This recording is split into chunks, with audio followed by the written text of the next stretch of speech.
Right then, this is a quick walk-around video. It's for quite a rare car actually, for a variety of reasons. This is a Honda CR-V 2-litre EST automatic. It's basically a T means it gets the sat-nav. This car has covered just 44,997 miles. Very, very low mileage car that's been very, very well looked after. To go around the car for you, as I always tend to do. Bump at the front here, lenses very clean. Bonnet of the car, hard to see any great number of stone chips. There's been some microscopic ones there, but hardly anything that merits a mention. Near side, beautifully smooth in the panels, no indentations that I can see, they're immediately obvious.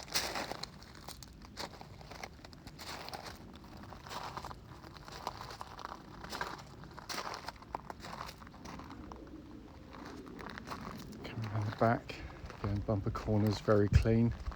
Load area again, where the thing people slide things in and out, and it's got away scot-free really, can't see anything obvious there at all. Off side of the car, driver's side, and absolutely beautifully smooth in the panels. For a car that's 12 years old, regardless of the mileage it's done, or 11 years old, it's incredibly clean, it really is. Again, the remaining panels really, really nice.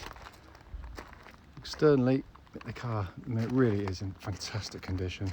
Just obviously the wheels, you always get a few little marks, as you can see, but you know they're relatively minor when you consider the age of the vehicle.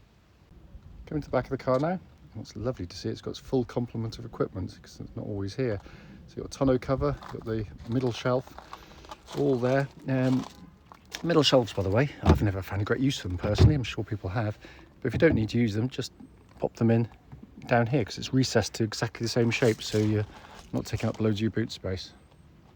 Coming to the back of the car now, absolutely enormous amounts of legroom. It really is cavernous back here. Seats, half leather, Alcantara, in beautiful condition. Coming into the front, again, very, very clean. It really has been beautifully looked after, this car. Finally, in on the driver's side, again, all wonderfully clean. Footwell area is really nice, and the driver's seat for a car of its age, again, is in fantastic condition. Finally, inside the car, so obviously the dashboard can be illuminated with the engine running. Sat nav, as you can see, working exactly as it should. It's been kept, say, absolutely beautifully.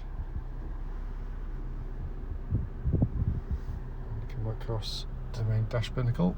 Hopefully you can see there 44,997 miles, and there are no warning lights on at all whilst the engine's running. Finally, just to show you, owner's manual pack and lock and wheel nut key all here and present with the car. Right then, this is a quick road test video, and this is for a Honda CR-V. It's a 2-litre EST automatic. The car is registered LG11NJN with a mileage of just 44,992 miles. It's a really lovely low mileage car. It's also been extraordinarily well looked after, this car. The reason we do the videos, and actually especially this road test section, is to ensure that if anyone's online looking at any of our cars we've advertised, they get to see the cars actually in operation. The reason we feel it's important is because, like many people, we've been to see cars which have looked absolutely fine in photographs and descriptions, but only to get there and find out there's an obvious fault which shows up with the car when you drive it, so hence that's why we do it. Also done on these very quiet country roads in this lovely part of Gloucestershire, and this actually forms part of the road test route we take our customers on, and the theory being that it'll then be representative of what you'd feel yourself should you be offered a test drive on the car. So coming to the car, as we know, as I said, it's been a wonderfully maintained car. Loads of services way beyond what was really required, but done on year rather than miles. Engine starts instantly and settles to a smooth, even idle. No warning lights on the dashboard at all relating to the engine or any other part of the car. And it's just a lovely, lovely engine to use day in, day out. I've said it over and over again, but I firmly believe in the real world of driving and owning cars, Honda build the best 4-cylinder engines in the world. And it's not just to do with the fact that they are incredibly tough and reliable, which they are, and this one happens to be timing chain driven, no cam belts to worry about at all. But it's just a pleasant engine. It's sometimes engines you get in them slightly harsh sounding or grumbly. This has just got such a sweet, sophisticated sound to the engine. A bit of a kind of induction noise, which I love from Hondas anyway. But in general use, it's very quiet and tractable in the way it operates.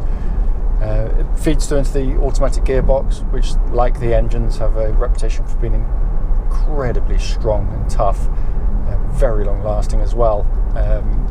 Gear ratios have been obviously carefully selected to give you the best in terms of economy and performance. There's a bit of a compromise between the two. Gear changes very slick in operation, because notwithstanding reputation for toughness, you should do the same checks on all automatic cars, and that's basically just make sure that the gear changes are actually very smooth and they are perfect in that sense. But also when you select drive and reverse from stationary neutral, there shouldn't be any great clunks or thunks as it engages, and again it's absolutely perfect in that respect. Steering on the car, again, they've done such a lovely job. I mean, it's no wonder. I mean, the CR-V is the best-selling SUV in the world, and certainly was at this time. And this was light years ahead of most of its competition. Power steering's got a kind of a... It's power steering, so it's light and easy to use, but it's also got some real weight to it. So it feels very solid and secure on the road. Without being kind of nervous in any way, just makes the car feel very settled, very, very confidence inspiring. It also tracks absolutely dead straight. There's no vibrations at this speed or any speed up to the legal limit, and it works beautifully with the chassis because the chassis flows with the steering. As soon as you turn the steering, the chassis, car's moving with it, responds really well because it's actually, it's precise, it's accurate. Unlike so many cars, I mean, this corner up here is a classic example. When you turn in, minimal movement to the steering wheel, the car just tracks through absolutely beautifully. Very little motion going on with the car. Don't pull out. You're going to pull out, aren't you? Yeah.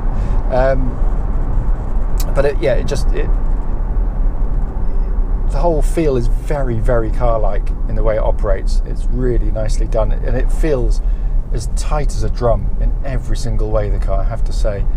The chassis is also, as I said, because it is not a sports car. There's no pretending it is, but it actually responds really well. There was no great kind of lurching or loads of body motion going on with the car, which you get again with so many of its type. There's also no, the ride's beautifully judged. It's very, very comfortable indeed, absorbing pretty much all sort of imperfections very nicely. But there are also no kind of rattles or clonks coming from underneath the car, which again, given the way the car's been looked after, comes as absolutely no surprise at all. Seems determined to go in every single direction I'm going, this chap, so I'm going to swing around here because it'll be sufficient, because the car, as I said, drives absolutely beautifully.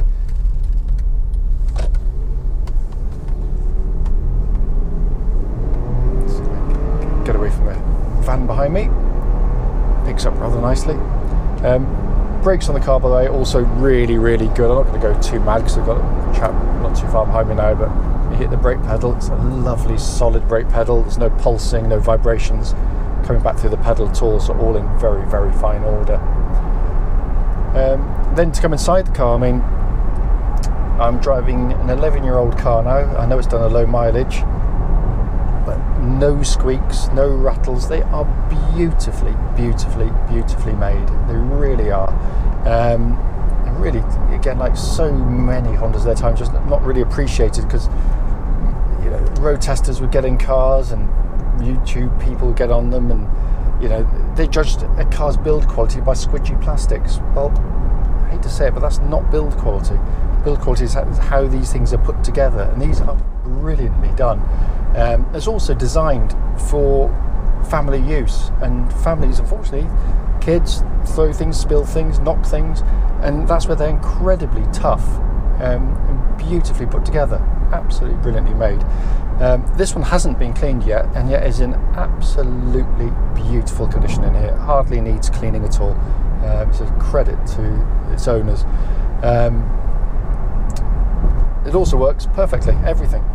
Sat nav, because this is a rare model, this EST. So you've got the ES with the half leather interior and Alcantara, which is really nice inside the car. But the standard ES doesn't get sat nav, whereas this one's obviously got it built in, and it's working perfectly there. You've also got a dual zone climate control system, so you can have different temperatures side to side if you so wish, and that is pumping out absolutely ice cold air. So all working absolutely perfectly in there as well. Dashboard, I think it's one of Honda's nicest, actually, I have to say, in terms of the binnacle in front. It's very much old school. It's beautifully labelled, concise, precise. You look, you get the information, you look away. Brilliant, and so much better than most modern dashboards, which are hopelessly overcomplicated. Steering wheel, leather bound, feels really nice in hand. Again, just shows no wear in all of it, all the detailing and labelling, all working exactly as it should. This is a four-wheel drive version of the CR-V. There are no buttons to press. Honda worked out light years ahead of most people that, most people will be driving as I am today, where you don't need four-wheel drive on. So basically the car runs 99% of the time in front-wheel drive, which is the most efficient way to pull a car along. And in doing so, that means you're not going to get through your tyres as quickly, you're not going to use as much fuel, and you're not going to put as much mechanical stress through the car. Should it need to go into four-wheel drive, basically it does it for you. It senses the front wheels starting to lose grip via the traction control system far more quickly than you could ever respond yourself, and brings in the four-wheel drive seamlessly. It's absolutely brilliant in concept and operation.